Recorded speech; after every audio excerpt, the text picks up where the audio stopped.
ဆိုလို့ရှိရင် format တခြားကြရေးနေပေါ့နော်အရှိမှလည်း lesson တစ်ခုရှင်းပြပြီးသွားတယ်ဒါပေမဲ့တချို့နေရာလေးတွေမှာdate လေးတွေတချို့တလေ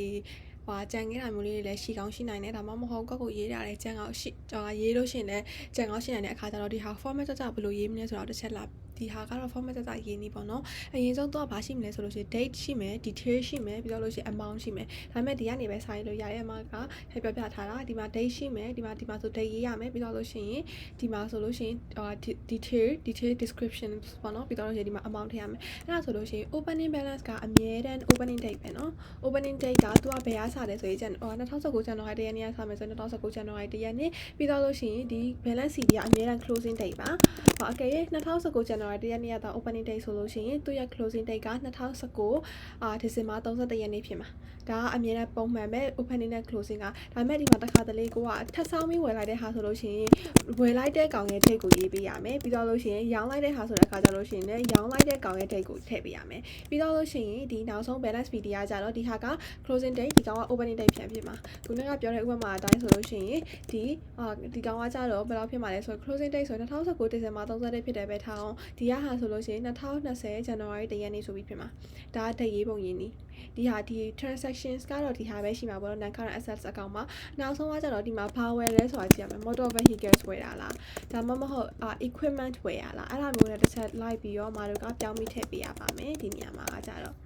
ဒီနေရာမှာလည်းလို့ပဲကိုကဘာကိုဝယ်လိုက်တာလဲဆိုတာကိုတခြားထည့်ပေးရပါမယ်ရေးပြီးတော့ vehicles ဝယ်လိုက်တာလား equipment ဝယ်လိုက်တာလားအဲ့လိုမျိုးထည့်ပေးရပါမယ်အများအားဖြင့်ကတော့ဒီဟာနဲ့ဒါနဲ့အတူတူပါပဲပြီးတော့လို့ရှိရင် disposal မှာတော့အကောင်လုံးအတူတူပဲဘာလဲဆိုလို့ရှိရင်ဒီမှာဆိုလို့ရှိရင်ရောင်းလိုက်တဲ့ကောင်ရဲ့ date ရောင်းလိုက်တဲ့ကောင်ရဲ့ date ဒီမှာလည်းရောင်းလိုက်တဲ့ကောင်ရဲ့ date ပဲပြီးတော့ဒီကောင်ကလည်းရောင်းလိုက်တဲ့ကောင်ရဲ့ date ပဲဘာလို့ဆိုရင်အဲ့ရောင်းလိုက်တဲ့နေ့မှာဒီရတဲ့ဟာဖြစ်တဲ့အခါကျတော့ဒီဟာအကောင်လုံးရောင်းလိုက်တဲ့ကောင်ရဲ့ date ကိုပဲထည့်ပေးရမှာနော်ဒီကောင်ကျတော့ original cost ကိုထည့်မယ်ပြီးတော့လို့ရှိရင်ဒါကကြတော့ရောင်းလိုက်တဲ့ကောင်ရဲ့ရပြီးတော့ရလာတဲ့ cost ကိုထည့်မှာဒါကတော့သူရဲ့ provision for depreciation ပေါ့ okay အဲ့ဆိုရင်ဆက်သွားမယ်ဒီဟာမှာလဲစိုးတိတ်ပဲထည့်တဲ့အခါကျတော့ဒီမှာလဲစိုးတိတ်ပဲထည့်ရတယ်နော်ပြီးတော့လို့ရှိရင် balance fee ဒီ opening balance ကအမြဲတမ်း opening date နဲ့ပဲသွားမယ် total depreciation က closing date ပါအမြဲတမ်း closing date ပါ total depreciation က closing entry ဒီ balance fee ကလည်း closing